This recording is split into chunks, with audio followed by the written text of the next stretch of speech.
Добро утро, здравейте! Аз съм Марин Маринов, вие сте със сутрешния блок на Българската национална телевизия. Продължаваме с последния епизод от кандидат-кметските дебати в рамките на сутрешния блок на БНТ. Днес е битката за Варна. Варна, градът, който има амбицията да стане черноморското пристанище на Европа. Поне такива намерения и заявки видях в интервюта и програми на някои от кандидатите. Вместо това обаче за 2 дни се превърна в черноморската Венеция на Европа. Венеция през зимата. Имам предвид бурята, която премина през района. Как трябва да реагира общината при такава ситуация? Нормална и адекватна ли беше нейната реакция? Каква е инфраструктурата на града? Какво трябва да се направи? Съдбата на пристанището, как да се развива то, бизнес средата, бизнес инвестициите? Съмненията за корупция, има ли ги наистина? Има ли факти за това или си остава само съмнения и твърдения? Състоянието на здравеопазването, образованието, проблема с местата в детските градини. Всичко това в рамките на следващите минути с 8 кандидати за своите идеи и програми за решаването на тези проблеми. Ще ви ги представя след малко, само в началото да направя едно уточнение. Те са 8, трябваше да бъдат 9 кандидат-кметовете, които се представят пред вас. Вчера обаче, след като предварително беше заявено участие от страна на настоящия кмет Кирил Йорданов, който се бори за 4-ти мандат, вчера от щаба му отказаха участие. Случайно или не, това решение съвпадна с действията на общинската администрация около последствията от това, което се случи във Варна след бурята. Жалко, защото ще да бъде интересно да се чуе негови отговор, защо града е в такова състояние след пороя, който се изля. Защо улиците са в такова състояние, кръпка до кръпка, къде са потънали парите, които са отишли за инфраструктура. Въобще теми, които добре беше да участва и настоящия кмет, който се бори за 4-ти мандат, този път от ГЕРБ. Знаете, че преди това той беше от БСП, независим кандидат, подкрепен от БСП, преди това пък беше областен управител от СДС. Нали така? Участниците в днешния дебат: Антон Луков, коалиция Да за Варна. Добро утро, здравейте. Костадин Костадинов, коалиция Варна утре. Добро утро. Добромир Джуков, коалиция Съюз за Варна. Здравейте.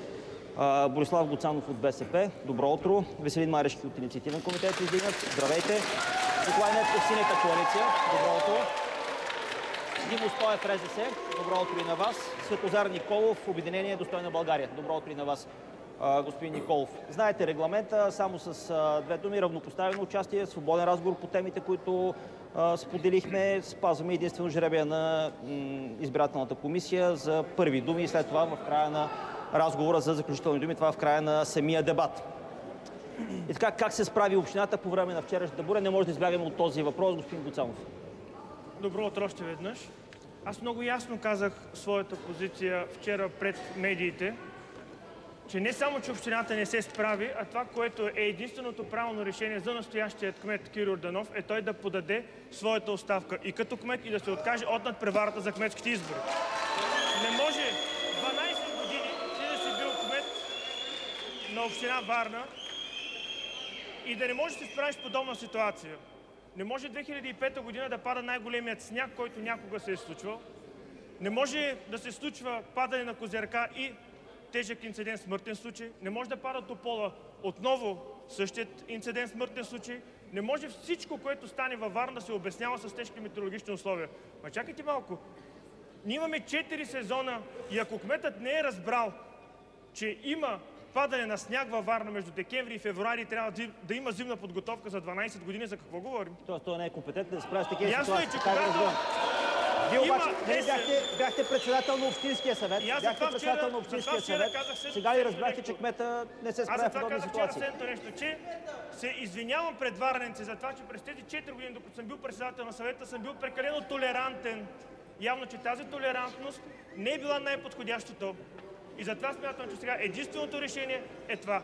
Има 6-7 неврологични точки във Варна, които са ясни какво и как трябва да бъде направено. Не може след 12 години да не се справиш с тях. Не може да издържаш изявление в пресата, че твоята администрация е ли си каква, да употребяваш епитети. Не можеш да казваш, че ще смениш своята администрация. Че ти си назначил тази администрация. Кой те е назначил? Добре. Господин Марешки, действията на настоящата администрация в условията на това, което се случи във Варна? Само, че ви споменахте, че спазваме реда от както сме по жребия. Само в началото спазваме и в края. Първи думи и последни думи. По регламента ли искате да говорим или за проблемите на Варна? Не, просто мислех, че спазваме реда. Спазвам първи думи, вие ще имате последни. Много е прав господин Гоцанов. Единственото, в което не е прав, че цялата вина трябва да носи само единствено Кирил Йорданов. Според мен те като двама много близки приятели, като съратници, като партньори в управлението дълги години, заедно трябва да понесат тази отговорност. И колко нелепо звучи само когато във вестника, в който директор е госпожа Гоцанова, да отправя към мене обвинение, че аз съм виновен за това, че на една държавна фирма, Български пощи, ако не знаете, господин Гоцанов, Български пощи е държавна фирма и за това, че пада надписа на някой пощак, който е държавна фирма, не мога да нося отговорност аз. Значи, каква връзка има с действията на администрацията в условията на това, което се случи? Има връзка, защото той каза за козирката, която става по негово време и вместо да понесе отговорността заедно с господин Кирил Йорданов за козирката, която е паднала, когато той също е управлявал, изкарват някакъв надпис на някаква държавна фирма, че е паднал и се опитват да вменяват вината на мен. Вие казвате, че отговорността е споделена, трябва и господин Гоцанов също да абсолютно, и заедно с Кирил Йорданов трябва да спорят. Господин Джиков, съвсем кратко, за да може всички да... Съвсем кратко, за да може да влезе в... Знаете ли, човек, който гласува до последно с господин Кирил Йорданов, включително на последната сесия, той да дава оценки. Мисля, че нещо са развалили калимерата господин Марешки и господин Йорданов през последните месеци. Господин Джиков, действията на администрацията в условията на криза, вие имате опит като районен кмет все пак. Добро утро на зрителите, добро утро, благодаря за поканата. Действията на администрацията бяха под всякаква критика, независимо от състоянието на инфраструктурата, за което всички колеги говорят, тъй като 12 години не са взети мерки. Общинска охранителна фирма, общинска полиция, служителите на обществен ред и контрол на община Варна трябваше да излязат по улиците, а не да оставят хората сами да се оправят с неработещи светофари и с наводнени подлези. Това е основната причина за задръстванията, за реакциите, говоря като последващ фактор. Що се отнася до състоянието на дъждоприемните шахти, вие знаете, че в централната част дъждоприемната канализация и отпадните води са в един и същ канал. Това нещо е недопустимо за един град с европейски претенции. Добре, господин Ятков, защо улиците на Варна се превърнаха в кални реки? Ние направихме изявление от Синята коалиция, аз също направих изявление. За мен всичко това представлява една престъпна небрежност. Не е виновно природното явление. Виновно е явлението моделът Кирил Йорданов. Какво означава това? Защото моделът Кирил Йорданов, който се настани във Варна, представлява управление на една малка група хора, начало с Кирил Йорданов, като обаче в този модел участват и моите основни противници на този дебат. Те ръководят общински групи и този малък кръг разпределя всички блага на Варна, основната общинска собственост, докато интересите на варните са загърбени. Кои са тези хора? Бихте ли ги назвали? Те тук ли са сега в момента? Всички, които са участвали като общински съветници и които са тук, са част от този кръг. Ние можем да видим кой прави предложенията в Общинския съвет. Можем да видим как са гласували в Общинския съвет.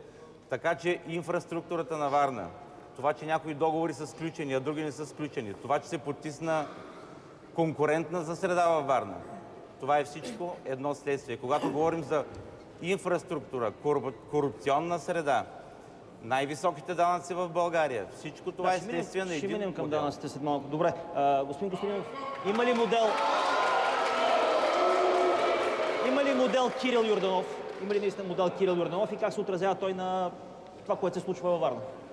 Ами има модел Кирил Йорданов и той се отразява последния начин. Аз много съжалявам, че днес все още кметът на Варна, Кирил Йорданов, не е тук, за да му задам един въпрос, който вчера ме помолиха живущите на улица Езеро, която вчера буквално се беше превърнала в езеро. Това е точно на околовръстното крайзерно шосе на Варна. Една голяма част от къщите там бяха наводнени. Вчера целият ден обикалях, за да видя какво е състоянието в града. И когато отидох там, се сблъсках с една ситуация, която е изключително абсурдна. Тъй като са им наводнени къщите, хората звънят на гражданска защита. Оттам им казват да проверят колко е дълбочината на езерото в тяхния двор и в хола им съответно. И ако е над 40 см, могат да дойдат да изпомпват. Ако е под 40, няма да изпомпват. След което ги съветват, тъй като се оказва, че е под 40, да се обадят в ВиК. Звънят в ВиК и оттам им казват, че те могат само да продухат запушени канализации, но не могат да изпомпват. Тоест, Им какво казват да казвате? звънят на 112. Разбирам. От 112 им казват да Омагьосан звънят кръг. в общината им казват, ние там по план нямаме канавка, не отговаряме за нищо, звънете на гражданска защита. Омагьосан кръг. В какво Това показва едно много просто, обвинявате? ни показва едно много просто нещо. 12, даже бих казал 20 години безхаберие в града и то се видя. Ние имаме наредби общински, които, един елементарен пример, забраняват всякакви видове надземни комуникации. Целият град е опасен с кабели. И когато в неделя и в понеделник падаха дървета, във Варна паднаха над 20 дървета, половината град остана без интернет. И не само това. Имаше и накъсани фасади. Въобще всичко това, което ако беше свършено през последните години, нямаше да доведе до тази трагична ситуация, в която изпадна града. В бедственото положение. Да, господин Стоев, ситуацията в града и вие признавахте ли с това, което се случи, което видяхте след като се изля пороя в града? Добро утро и от мен. Аз съм, поне стана дума за модела Кирил Йорданов, това е съвременен неофеодализъм. Такова нещо не се е случило в България и наистина този потоп е в резултат на този модел. По шестобалната система, ако трябва да говоря, специално за реакциите на администрацията по отношение на това бедствие, което беше, аз спокойно мога да поставя оценка слаб.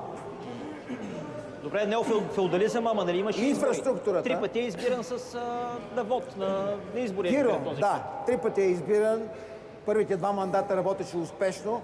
Аз съм също част от този екип. Не случайно Но не от феодалния модел, община Варна беше избрана за номер 1 за мандат 2003-2007. В България и аз бях самия 3 пъти финансист на тази страна. Но за голямо съжаление, голямото срутване, големия провал беше в 3-тия мандат. Тоест, вие казвате 2 успешни мандата, третия е неуспешен, в който вие не сте участвали и тогава е станал неофеодализма, за който говорите. Добре, господин Луков, вярно ли е това?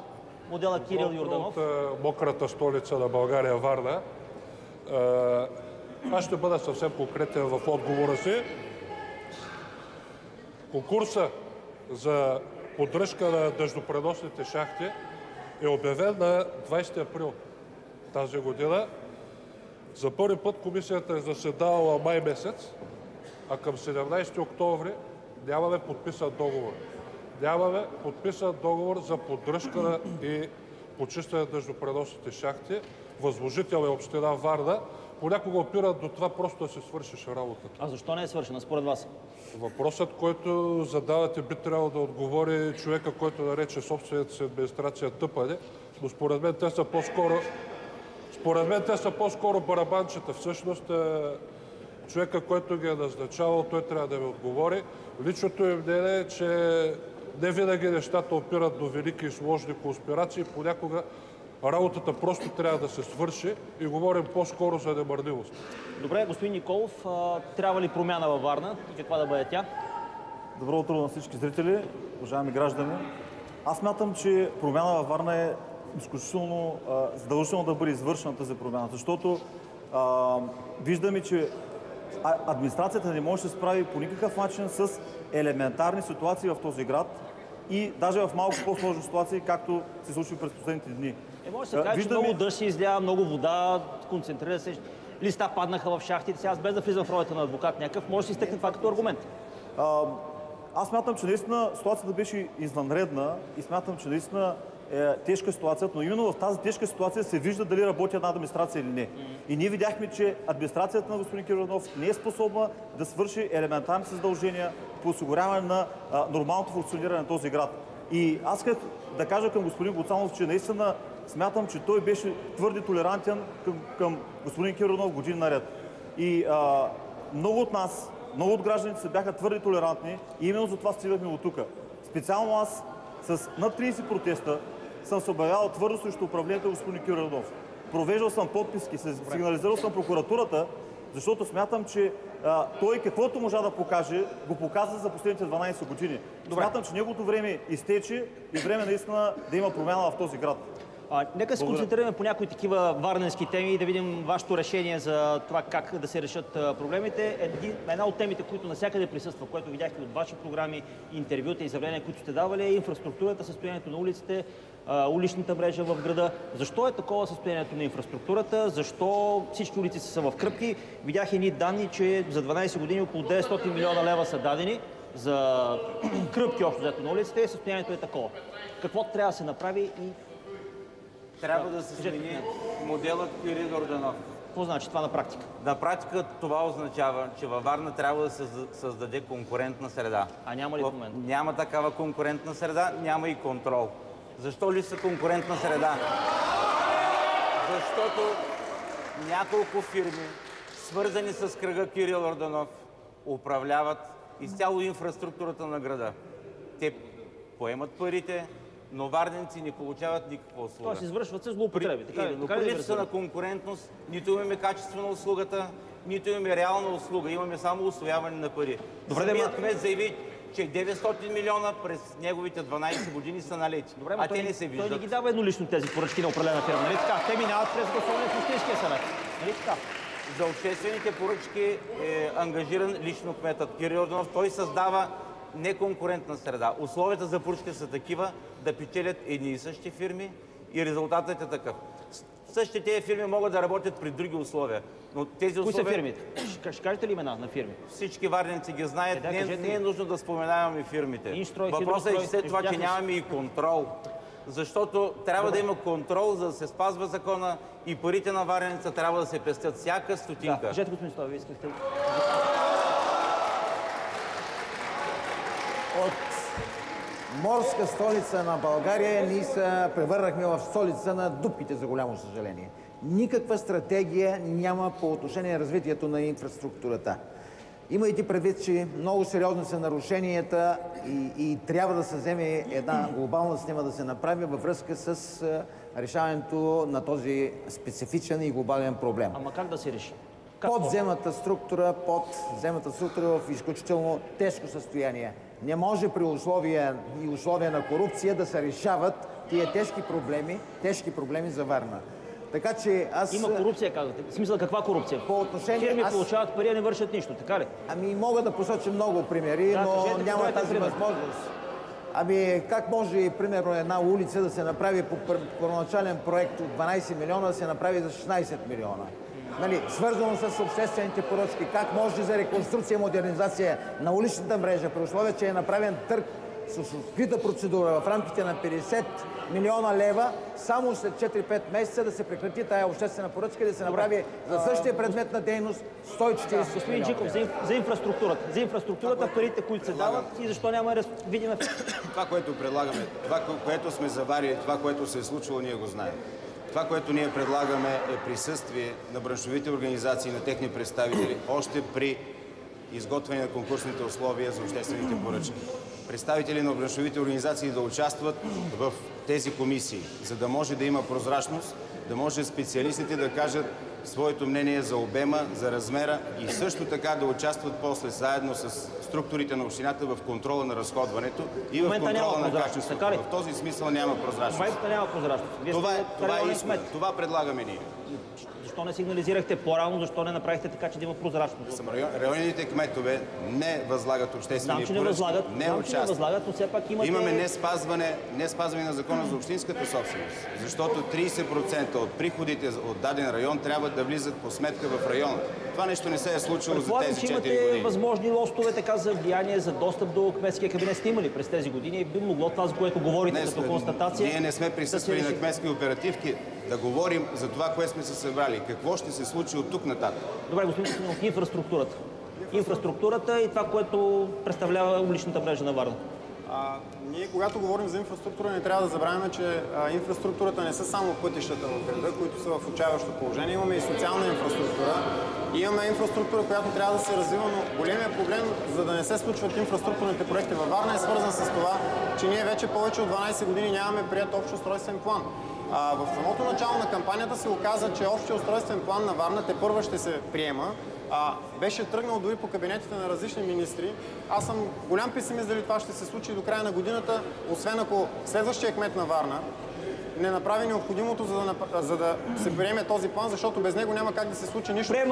Приемането, но как ще се отрази на обикновения варненец, на обикновения жител на града, как ще го почувстват той, че има какъв веднага ще ви кажа, има огромни петна на територията на града, които някои от тях, примерно да речем като циганското гето Максуда, се намират в центъра на града, географския център на града, където по план, който е заложен още от преди 1989 година, трябва да минава булевард и там трябва да има паркове.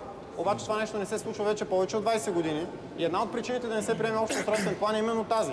Всички обаче, за голямо съжаление, които управляваха града през последните 20 години, флиртуваха с циганския вот, купуваха го и съответно поради тази причина големият инфраструктурен проект, който ще отпуши града, пробива на булевард Левски и свързването му с крейзерния път, няма да се случи, ако настоящия екип или една част от хората, които присъстват тук, продължат да управляват града още 20 години, както имат такива намерения и заявки. Господин Марешки, имате ли идея за решаването на инфраструктурните проблеми във Варна?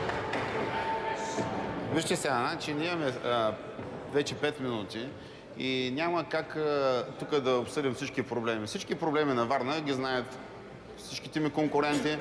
Въпросът е кой е имал възможността до сега да ги изпълнява, да ги извършва и да ги преодолява тези проблеми и не ги е преодолял и кой в момента трябва да му се даде възможност да прояви своите знания и умения. Кажете как ще решите този проблем, ако станете кмет? Не, аз не... Това ви казах, че не искам да се задълбочавам в един определен проблем. Аз мога да ви кажа за всичките проблеми, но няма да имаме време. Аз само искам да кажа с думи това, което конкурентите ми не го казват ясно. Това е модела. Кой е модела всъщност? Модела е Янко Станев, Кирил Йорданов, Борислав Гоцанов и Неделчо Михайлов. Основно. Плюс още някои по-дребни брънки. Така. И ще ви кажа как се решава проблема. На един друг дебат Кирил Йорданов, аз направо останах изумен, обяви, че като искаше да ми вкара някакви нещо като компромат, обяви, че само не разбрах дали в един мандат или в една година от управлението, само за кмета, забелязвате ли, само за кмета, не за неговите заместници и за целия му екип, оставали около 30-40 милиона. И като твърдеше, че тази теза, че аз съм се опитвал да се кандидатирам за кмета... За да се решите финансови или финансови проблеми. Да, и аз питам, ако аз съм тръгнал... И аз питам, ако аз съм тръгнал нататъка, евентуално да спечеля изборите, за да ги вземат тези 30-40 милиона, които са само за кмета. Пак повтарям, само за кмета. Аз питам, къде са тези 30-40 милиона през тези години, които е управлявал той? И аз мисля, че точно там е... Вие имате ли готов финансов проблем?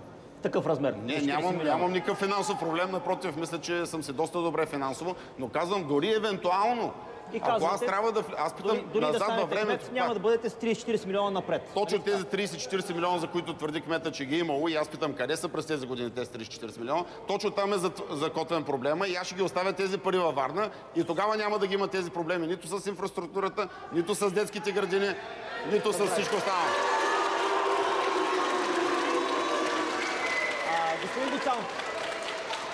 Господин Гоцанов, вие сте част от кръга Кирил Йорданов, така на няколко пъти се чул това твърдение. Съжалявате ли? Вие 3 пъти подред сигурно сте гласували за Кирил Йорданов, нали така? Знаете, гласувахте ли за този настоящия кмет? 3 пъти подред. Естествено, той е диган 3 пъти от нас. А за първите 2 мандата категорично не, защото смятам, че във Варна наистина се наложи едно ново виждане и наистина имаше успехи. Що се отнася за последния 3-ти мандат, категорично да, съжалявам за това, което стана и поемам своята отговорност за това, че съм настоявал той да има 3-ти мандат. Смятам, че 2 мандата са пределно достатъчни за който и да е кандидат. Добре, ама близо 1 милиард лева. Ако са верните 900 милиона лева, потънали в улица, а пък те са тръпка до тръпка. Близо 1 милиард лева. Но смятам да се върнем към това какво трябва да се направи във Варна. Защото мисля, че това е най-големият проблем, който седи в момента пред нас. И знаете ли, това, което наистина трябва да се свърши, най-големият проблем, това са работните места на града ни. Защото във Варна има и явна и скрита безработица. От една страна има огромна безработица, от втора страна, ако в едно семейство има доход от 500-600 лева, това достатъчни ли пари са да издържаш семейството си? Ако имаш 2 деца, да ги изхраниш, да ги облечеш, да ги изправиш спокойно на училище. Тоест, това е друг вид безработица. И това нещо може да се реши.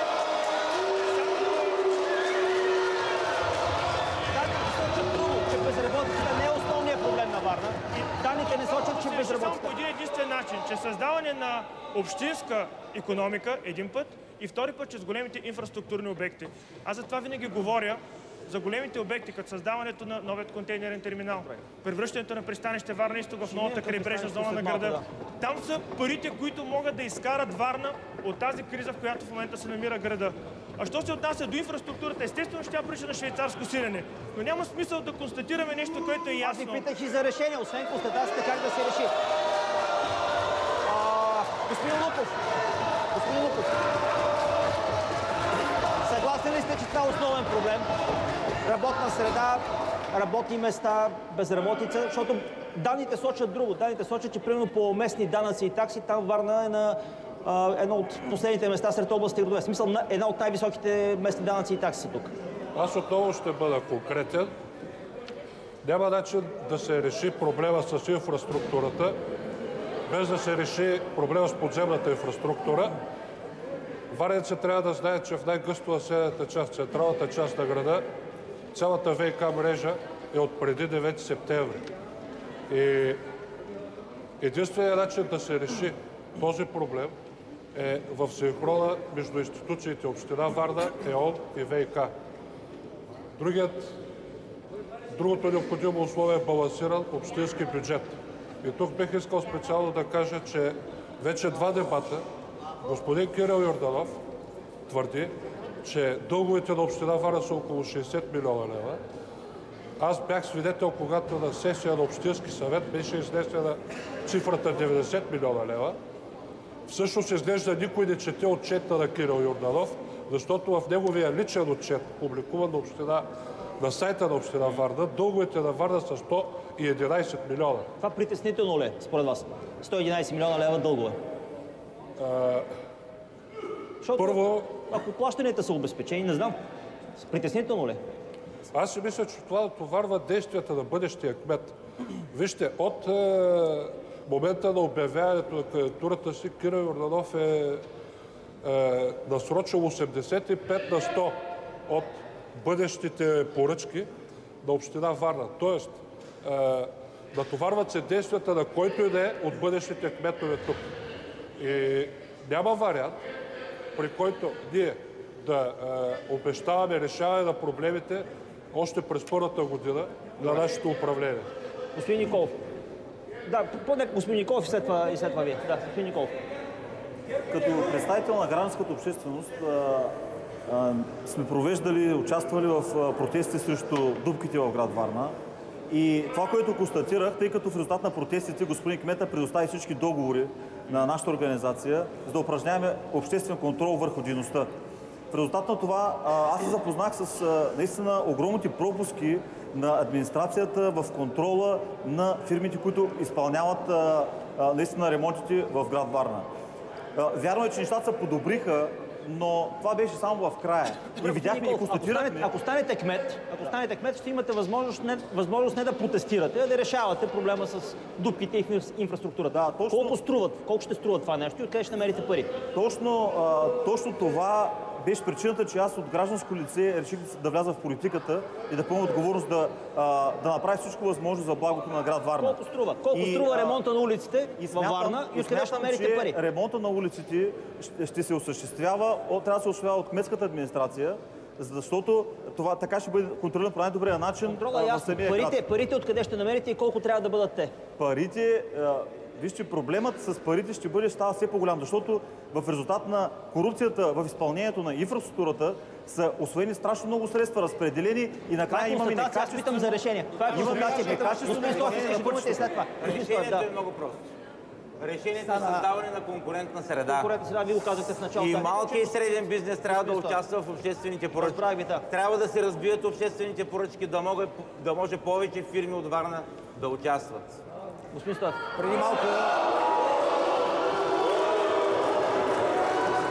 преди малко питате дали е притеснителен този дълг от 111 милиона. Да, този дълг, господин Луков го спомена, той наистина е толкова, но трябва да ви кажа, че с този дълг, който е натрупан в последните години, аз си спомням 2007 година, тогава бяхме на преходен остатък 12 милиона лева, а само последните 2 години от последния мандат се натрупа този дълг от 111-115 милиона.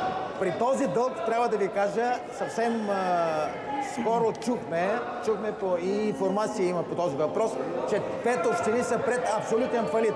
Аз мога да твърдя, че в момента община Варна е в критична ситуация. Нарушени са дълговите съотношения. Ние трябва да направим всичко възможно да върнем общината в здравословните рамки. Не знам дали чувате, един рефрен се чува тук. Като имам Може би е към вас, не знам. Не.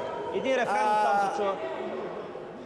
Имам предвид не само пътищната инфраструктура, Внушение, че сте били част от екипа на Кирил Йорданов. Това е, така го разбирам. Лошо състояние не само пътната инфраструктура, но тя е и транспортната, и екологичната, и енерго инфраструктура. Имаше конкретен въпрос. Въпросът беше откъде ще дойдат парите. Много е важно, сега, защото констатацията се Варна направи. парите са идвали по два начина. От държавната субсидия в бюджета и от заеми. В резултат на тази практика финансова, ние достигнахме такава задължнявост, каквато каза и колегата Антон Луков, в резултат на която външният дълг на Варна надхвърля 3 пъти външния дълг на България като процентно съотношение спрямо бюджета. Много по-важно е да се разсъждава в перспектива, защото за 5 основни булеварда в града ще са нужни около 150 милиона лева, за да се преасфалтират. Парите могат да дойдат от европейските фондове. Ние сме на едно от последните места по усвояване на европейски фондове.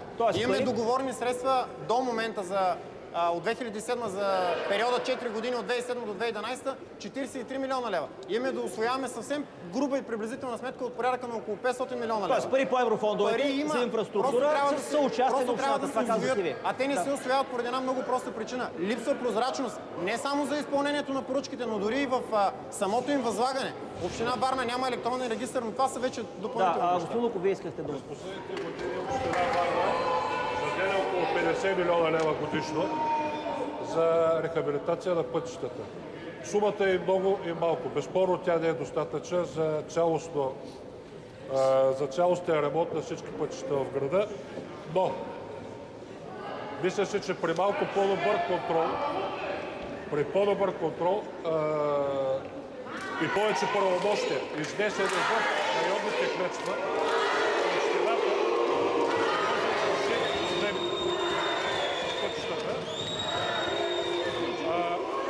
реши този проблем с осигуряването на средства и това не е проблем с парите. За решение на инфраструктурата или на нещо друго.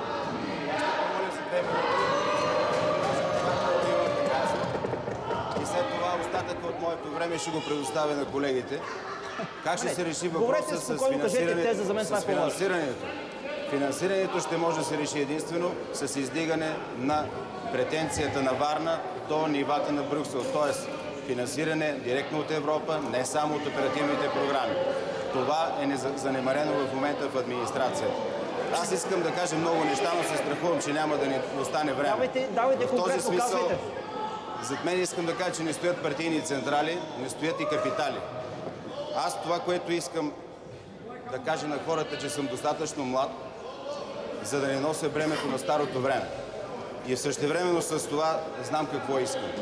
Това, което искам, е думата варненец да бъде обединяваща между всички нас, без значение от пол, вяра, партийна принадлежност и вероизповедание. Това, което искаме нашите деца да живеят тук във Варна, в престижни университети, да останат да работят тук.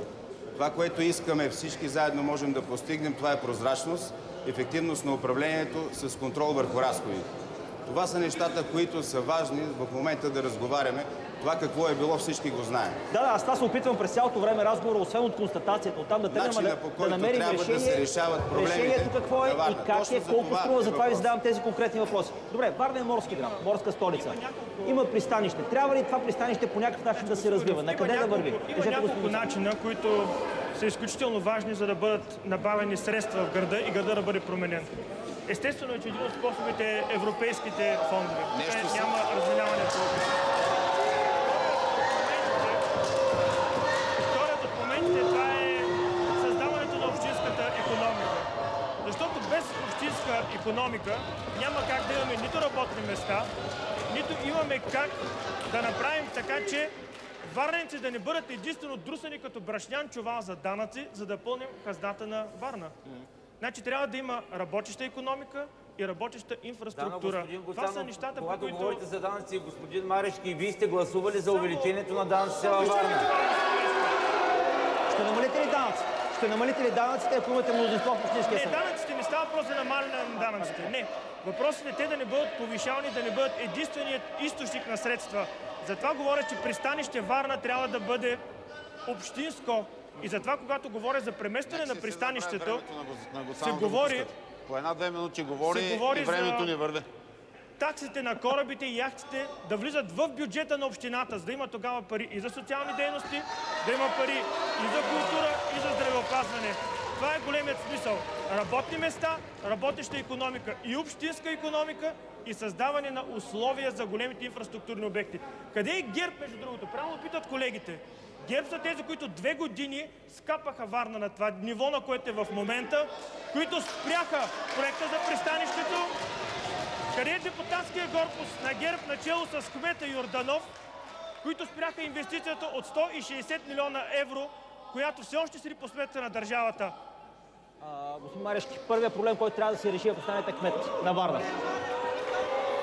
Сега, значи, Много се нахвърляха проблеми. няма първи проблеми. Ние ще почнем да решаваме проблемите мигновено и ще покажем съвсем друг стил на управление. Но вие просто не можете да оставите да се развие тезата, а тя е следната.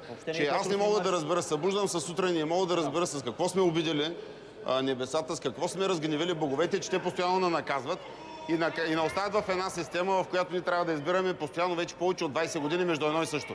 Янко Станев, Борислав Гуцанов и Кирил Йорданов. Това е повече от 20 години се върти във Варна и това наследство не е от последните 2 години на ГЕРБ. Това е от всичките тези последни години. И вижте каква е цялата нелепа ситуация. Един от тези хора, Янко Станев, казва, видите ли, ние много харесваме Кирил Йорданов, обаче висши сили в София, някакви висши интереси в София.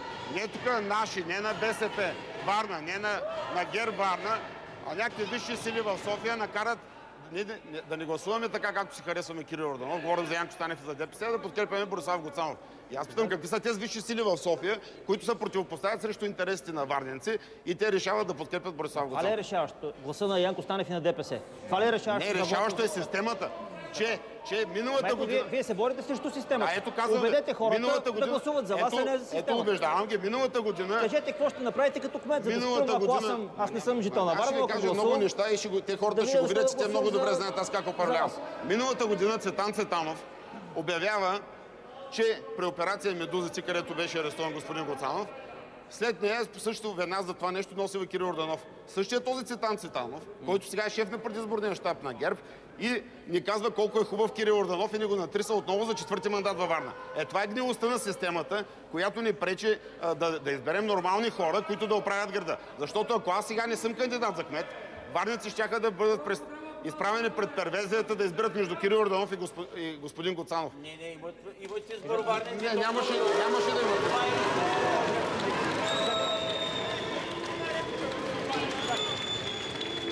Кажете и за медузите, защото... Относно медузите, много интересно как за 2 години и 2 месеца никой не ме е разпитвал, никой не ме е викал, поне да му питат как са ми 3-те имена. И представям до тук и какво е становището на Българския Хелски комитет, че това е политически арест на Хелският комитет, а не мое становище. Но в реплика на господин Марешки, бе много странно, как така блок 108 се съдим с общината, господин Марешко е взел, не съм го взел аз. Как така местото в Виница е взето от господин Марешки, не е построено още 5 години.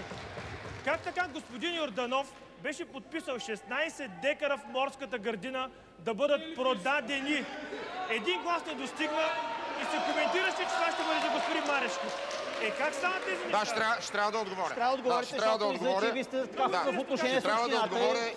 И ако не беше господин Гуцанов, сега на място на тези 16 декара ще да има модерна детска градина за 250 деца, а не само за децата на господин Гуцанов да се разхождат на 16 декара. Само неговите деца и на неговите предложения се разхождат за тези 16 декара. Освен това, питам, когато той спасява тези 16 декара, къде беше, когато ми каза, че един много близък негов приятел и даде други 2,5 декара на 100 метра от тези 16 Добре, декара. има ли сте отношение с общината? Аз нямам никакви отношения, той има отношение.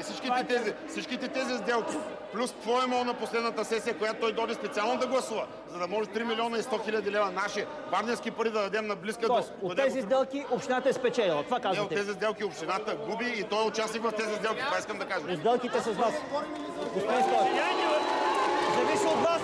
Зависи от вас. Аз поставям въпрос. Поставям въпрос, какво ще направите като кмет. Зависи от вас.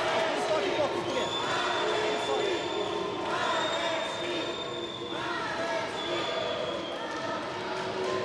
Аз също смятам, че трябва да си поговорим за проблемите на Варна. От вас зависи. Аз съм само Естествено, съдия. разбира се. Поставям въпрос, от вас зависи. Не трябва да изпадаме в... Е също един от проблемите на Варна. Не може някой да си позволи да купи 16 декара. Господин Луцанов, извинявайте, моята програма специално е отражение на желанието и възможностите ми. Първото нещо, което трябва да се направи, трябва да помислим върху материалното състояние на варненци. Варненци действително обедняха и повишаване на жизнения стандарт.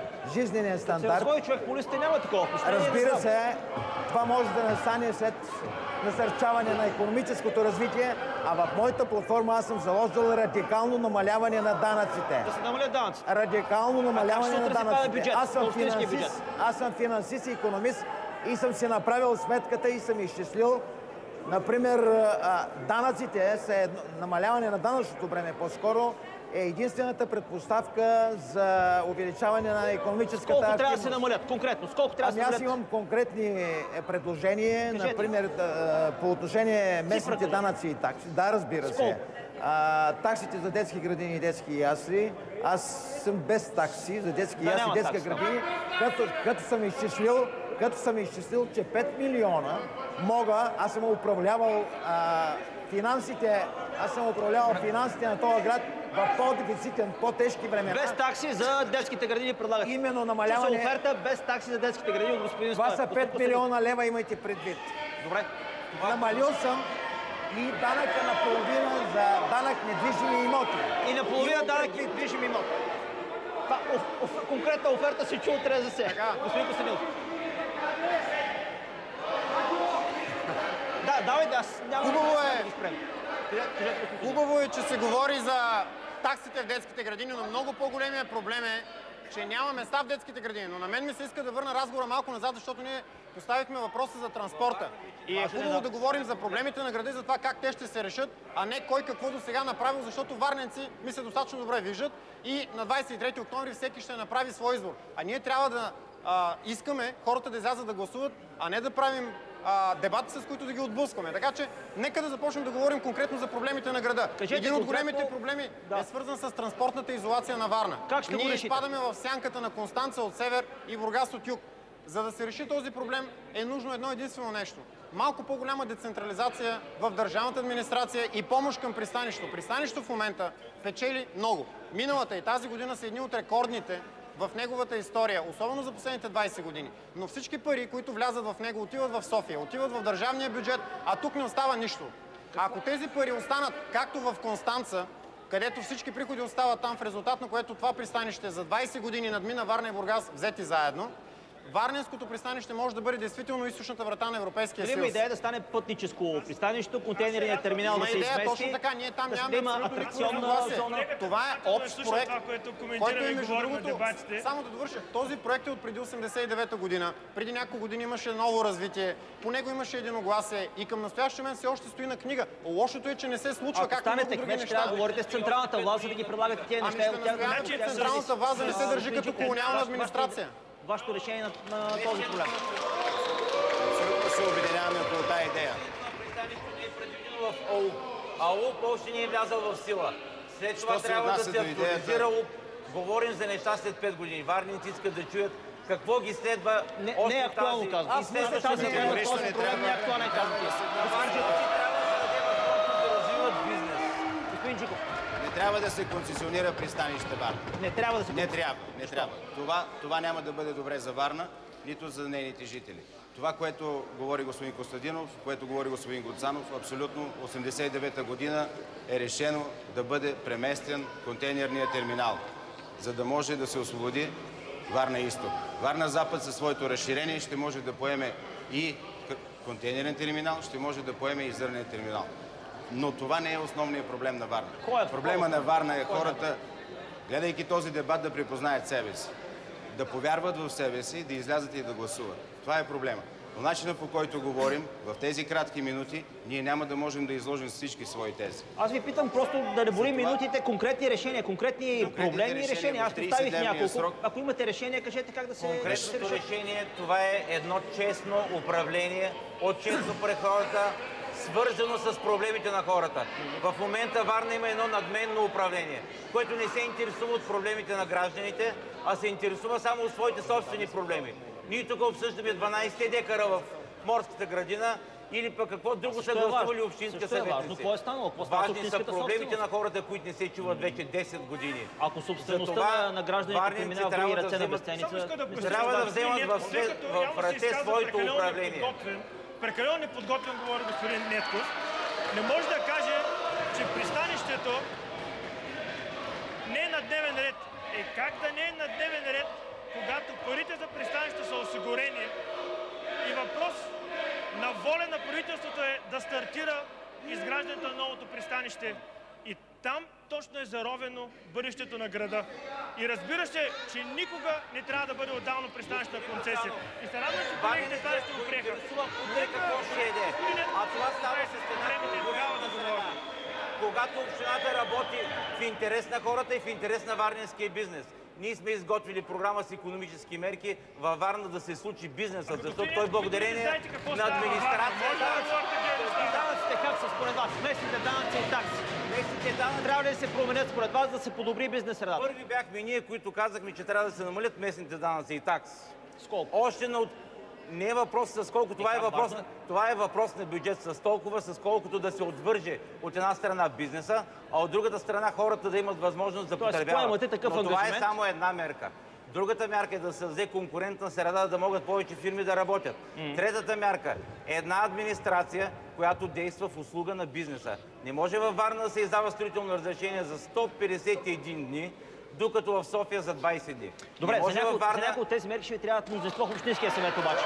Да се гласуват данъци, за други може да се... За честна и нормална администрация трябва един истински администратор, който да работи с хората. Да, ама за намаляване на данъците и таксите ще трябва мнозинство в Общинския съвет. Господин Николов, бизнес средата и стандарта на живот.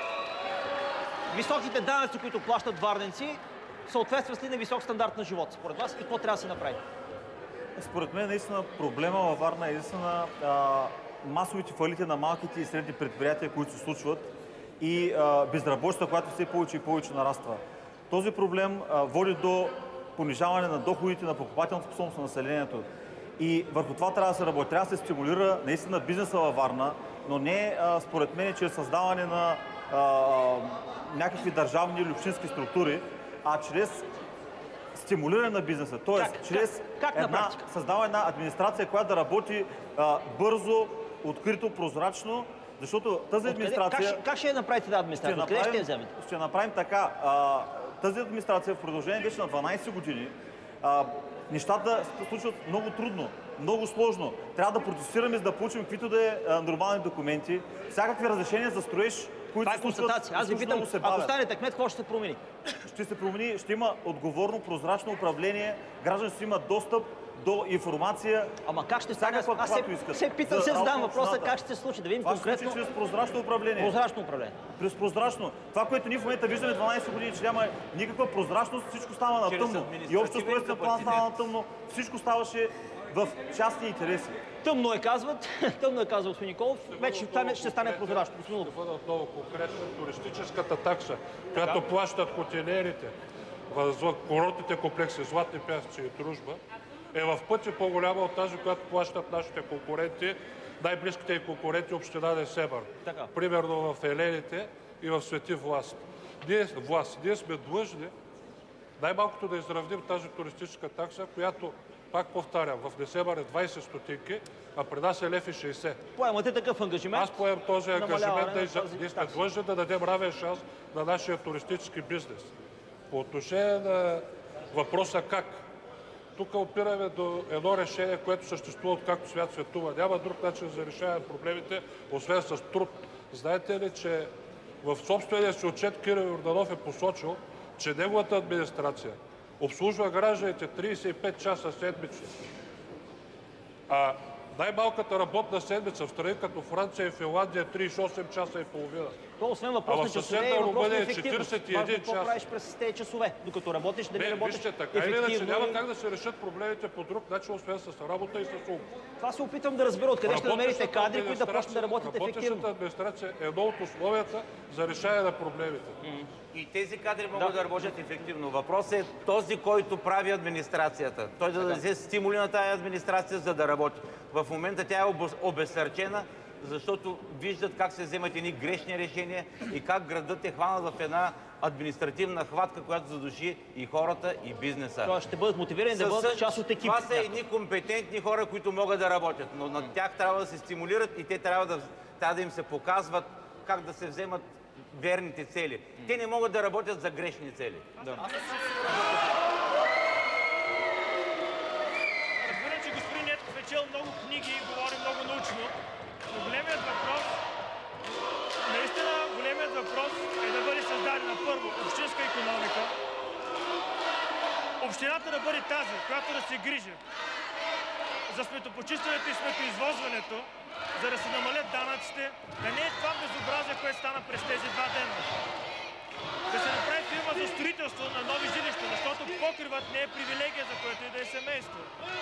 И на следващо място големите инфраструктурни обекти на града. На първо място това е пристанище, на второ място изграждането на вторият мост, но като връзка между един мегаполис Истанбул, 20 милионен град, Бургас, Варна и Констанца, защото по този начин ние правим коридор север-юг, който значи отново логистика на товари, отново работни места и отново влизане на средства в града. За да може бюджета на общината да се пълни по този начин, а не чрез дигането на данъците. Това е голямата магия, която трябва да стане. Варна има способността да бъде град-държава, съвременен град-държава. Какъвто е Барселона, какъвто е Сингапур. Това е...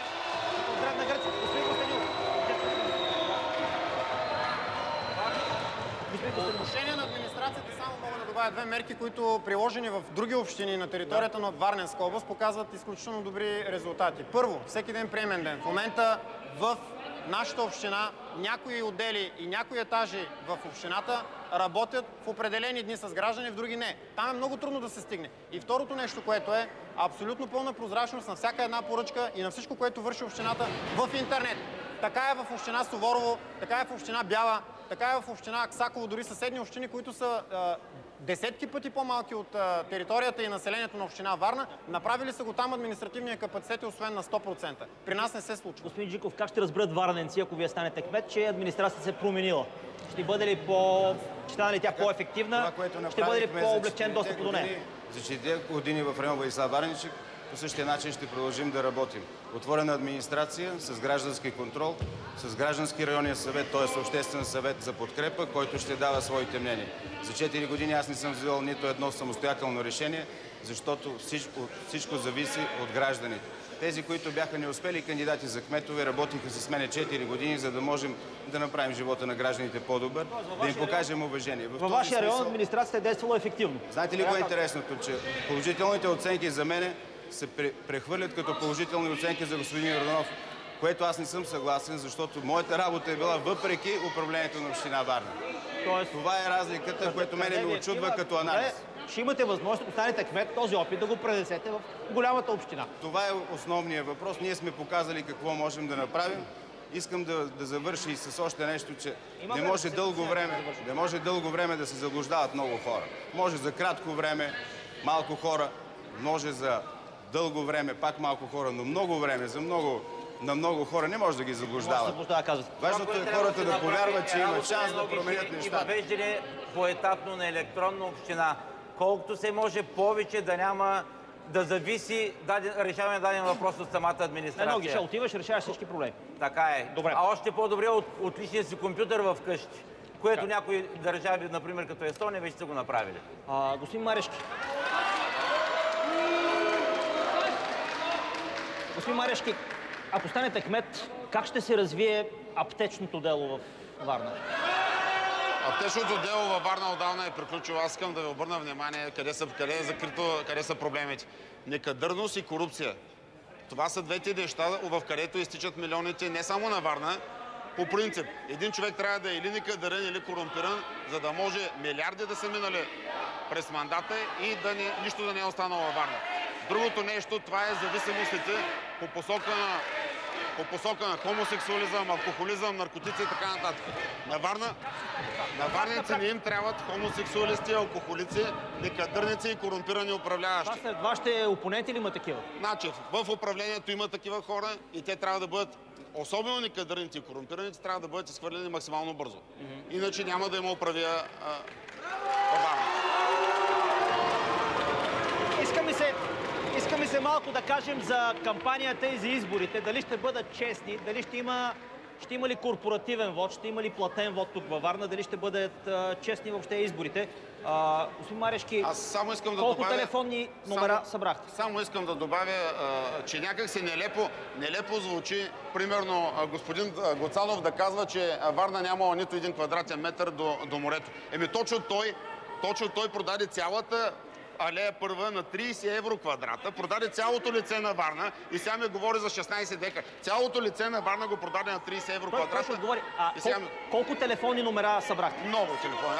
Аз мисля, че на 23 октомври варненци ще се дадат своята оценка за управлението на Варна, за модела Гуцанов, Йорданов, Янко Станев и 3 дена остават. Гледах един друг дебат, така и не разбрах. Всъщност тези телефонни номера, какво ще стане с тях? Така и не разбрах от вашите отговори, тези телефонни номера.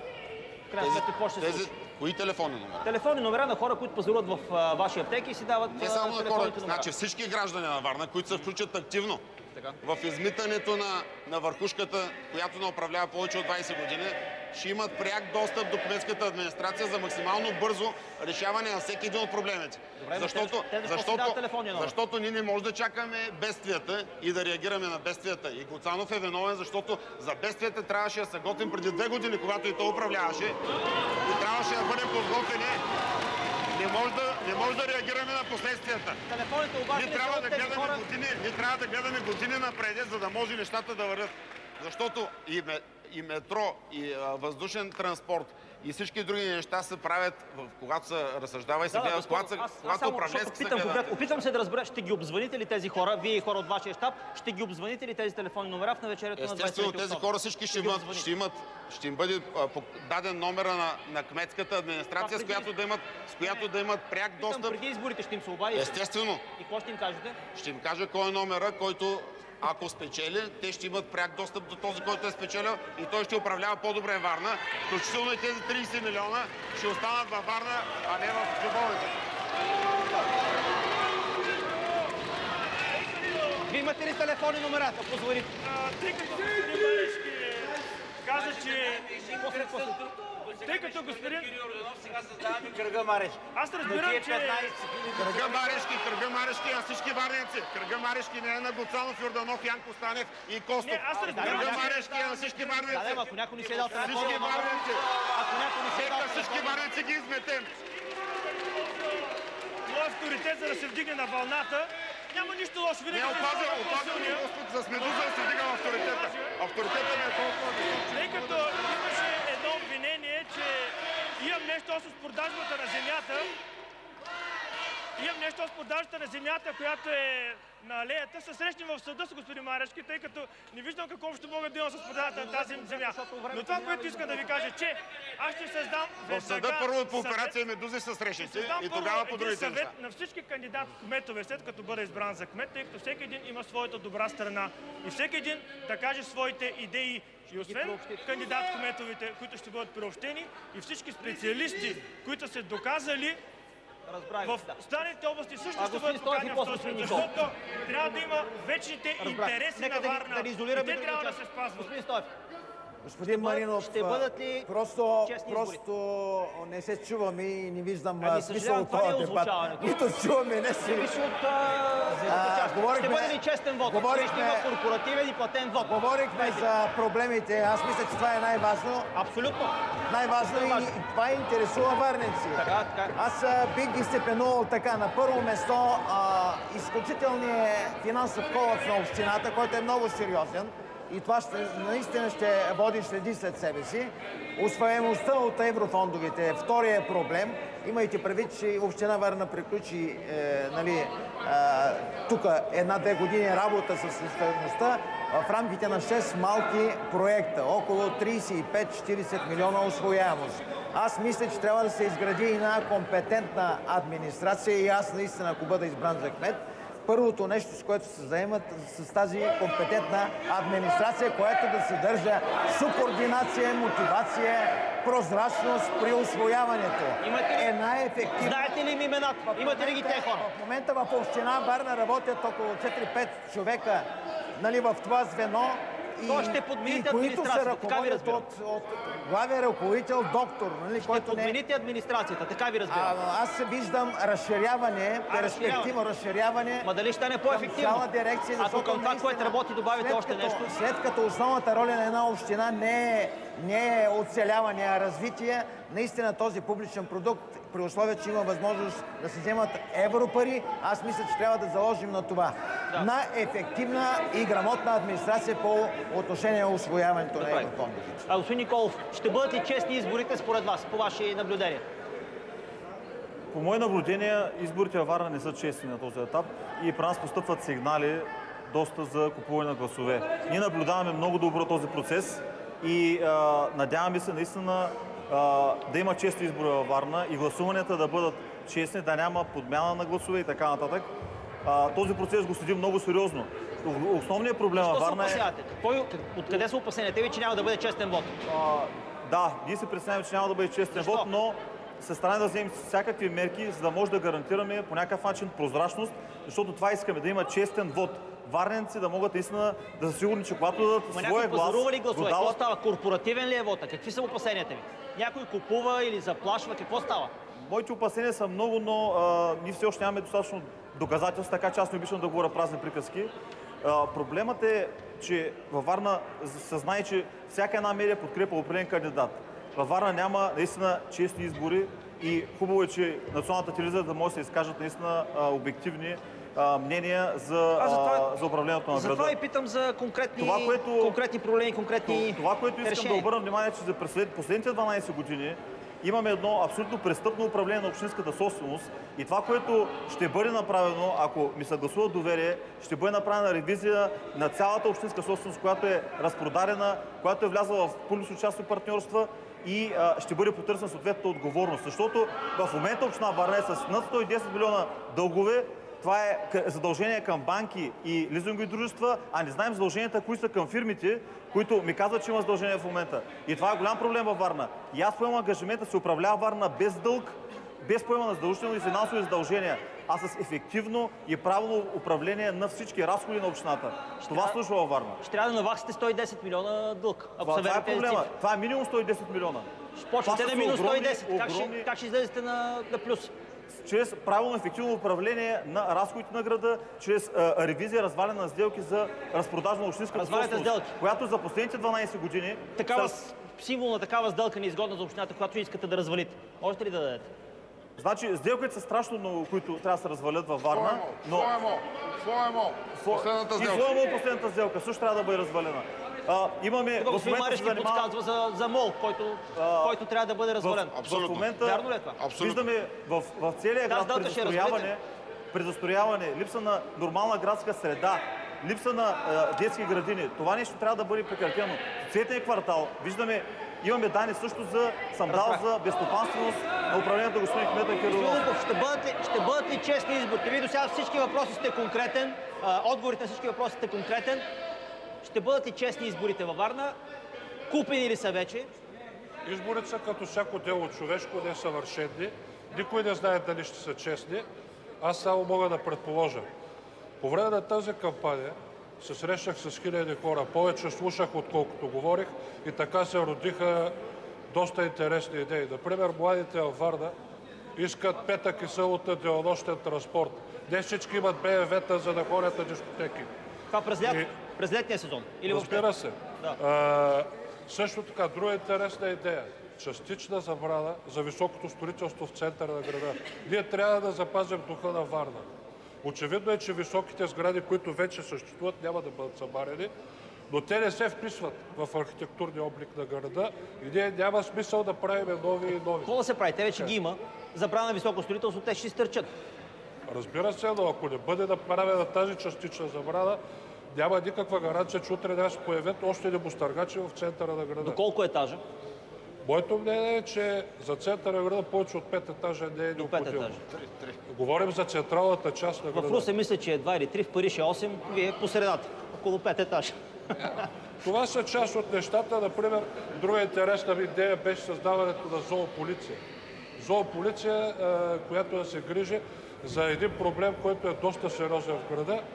Варна има огромна вилна зона и според различни оценки има около 30 000 безстопанствени животни, предимно кучета, и ние трябва да се справим. Това е един проблем, който го има в много градове. Как ще го решите? Можете ли да го решите с бездомните кучета? Мисля си обаче, че проблема не са животните, а хората. Тоест тези хора, които по безотговорен начин се отнасят с тях. Да. И много други, например паметник на моряка, който трябва да бъде построен и който в продължение на години бива отказван. Да. Кажете и после към господин Ятков. Да, аз в допълнение към това, което каза господин Луков, мога да кажа само, че за изборите едва ли има някой, който да се съмнява, че те няма да бъдат честни. За съжаление, 20 години така е било. Най-вероятно и така пак ще се случи. Всички го знаем, всички го казваме. Накрая, естествено, доказателства трудно ще се намерят. До сега няма един осъден купувач на гласове. И затова трябва, когато минат изборите, каквото и да се случи, общинската администрация да има отворено отношение към проблемите на града. И едно от важните неща, които трябва да се случат, е да се приложи закона за референдумите. Да има възможност гражданите на Варна да бъдат питани не само веднъж на 4 години за важните проблеми на града. Местни референдуми, така както го има навсякъде в Европейския съюз. Господин Ятков, ще бъде ли честен вота или ще бъде купен във Варна? Имате ли опасения? Във Варна вота вече се купува. Още в началото на кампанията се направи опит да се подмени синята коалиция. Знаем, че Общинската избирателна комисия, която се доминира от ГЕРБ, регистрира синя коалиция, макар че имаше вече синята коалиция. И това стана с помощта и на господин Марешки, и с неговия адвокат. Как помогна точно? С неговия адвокат. Услужи с адвокат на ГЕРБ. Той услужи с адвокат на ГЕРБ, а ГЕРБ взеха едно решение, което противоречи на закона. Добре, то адвоката му, ако е юрист, професионалист, потърсен за съвет, той действа. Сега господин Марешки, какво казано? Иди по той регистрира доста лист. Както и да е. Но това беше само началото. След като сега ще създаваме нови привилегировани, които ще имат достъп до кмета, чрез неговия телефон, макар че те неговия телефон нямат. Само той има техния телефон. Пак ли, това ли търсим? Заменение на един кръг на Кирил Йорданов с кръг Марешки. Трябва да има демокрация, равно прилагане на закона. Всеки гражданин трябва да има равен достъп до кмета. Кмета трябва да е близко до хората. Защото... Той повтаря моето мото постоянно. Благодаря много, господин. Говорим за декари в морската градина, а забравихме 50 000 варненци, които са инвалиди, които нямат равен достъп. Забравихме хората бездомници. Какво обещавате на тях? Ние обещаваме... На злати пясъци. Специално за бездомниците. Обещаваме да има приют за бездомни. Приют за бездомни. Който ще реализираме заедно с религиозните общности. Добре. По отношение на инвалидите. Кратичко, моля ви, защото вървим към финал. По отношение на инвалидите трябва да се създаде достъпна среда, равна среда за тях. Равна среда и приют за бездомни. Освен това, дом на инвалидите с спортна зала и с медицински кабинети за инвалидите във Варна. Господин Джуков, ако може за вота, дали е честен или не, и после някакви пак проблеми, защото всеки прави от кандидатите, които би решил. Вота притеснение имате ли? От всички тук на този диспут, само аз съм бил мажоритарен кандидат и съм спечелил изборите. В този смисъл Искам да кажа, че аз и моят щаб, плюс всички наши граждани, ще направя всичко възможно да има контрол върху изборния резултат. Този резултат може да се контролира чрез застъпници, чрез наблюдатели, разбира се, чрез паралелно преброяване. В този смисъл ние ще гарантираме нашите интереси и хората, които са гласували за нас. Що се отнася до обещанията, аз съм мажоритарно избран и в този смисъл моите ангажименти в мандата си съм се опитал да ги изпълня и за това съм го чел моя мандат. Така че какво обещаваме и какво се интересуваме, това е най-малкото нещо. Важното е ангажиментите да се изпълняват. Конкретен ангажимент, с който се нагървате, защото тук се чуха конкретни неща. Дом за бездомни, за инвалиди, намаляване на данъци, без такси в детските градини. Още така едно наддаване върви. Конкретна идея, конкретен ангажимент ваш. Когато повярват хората, че те зависи от тях, са заедно с тях, с Обществения съвет за подкрепа и с този друг Обществен съвет, ние заедно ще вземем решенията. Сега да обещаваме едно или друго, то трябва да знаем точно как. Ние това точно как може да се направи. Само не ви разбрах, кой ще Обществен съвет за подкрепа имам създаден към моя щаб, който генерира идеите, но не само като идеи и обещания, а с конкретните стъпки, които може да се извършат съответните неща. Добре, вървим към финални думи. Ще ви помоля с по 2-3 изречения. Изберете ме за кмет, защото. Изберете ме за кмет, защото и нататък продължавате изречението. Последен е господин Марешки. Господин Луков, изберете ме за кмет, защото. Ако искате конкретни решения на конкретни проблеми, бюлетина 26. Господин Костадинов. Варна има нужда от промяна. 20 години вече виждаме едно и също. Аз съм на 32 години. Омръзна ми да гледам кучета по улиците, каруци по улиците, джепчи лятно време, дупки, бокуци, мизерия. Не искам да свиквам с мизерията, така както нашите родители свикнаха с нея. Хората, които 20 години управляват, провалиха живота на тяхното поколение, искат да провалят живота на моето и на нашите деца. За да не се случи това, номер 39 на 23 октомври. Господин Джипов. Прозрачно, балансирано управление към всички социални групи.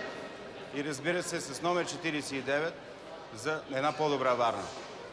Господин Гуцанов, изберете ме за кмет, защото... Варна ще направя по-красив, по-цветен град. Това ще бъде Барселона на Черно море.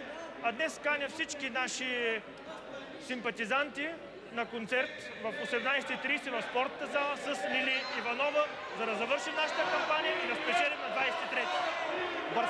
Барселона на Черно море. Барселона на Черно море, обеща господин Гуцанов.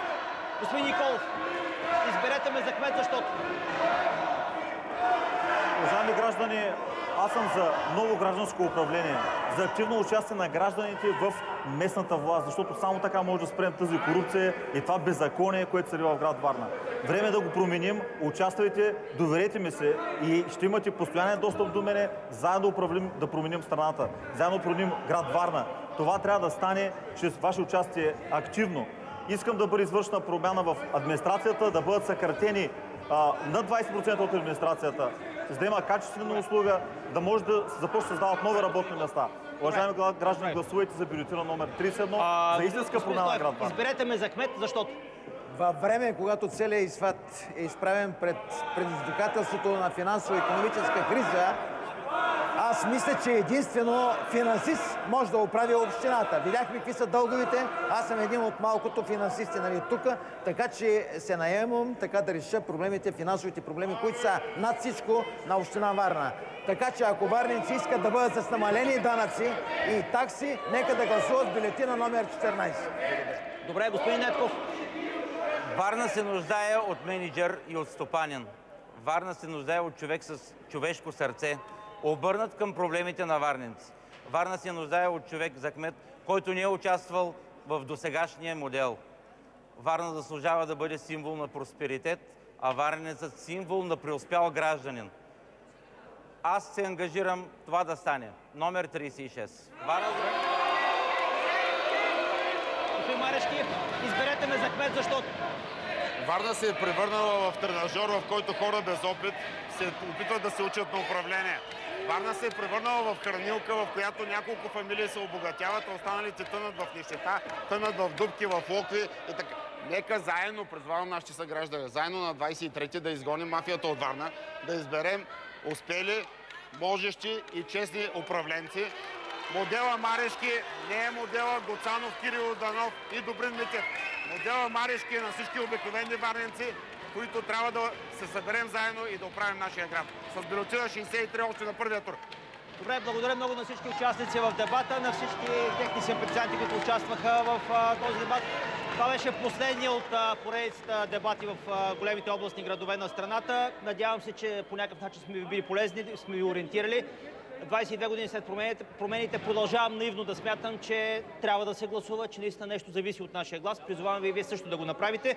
Благодаря на всички, които участваха в създаването на тези изключително трудни дебати в цялата страна, които участваха за техническата реализация, както и на места.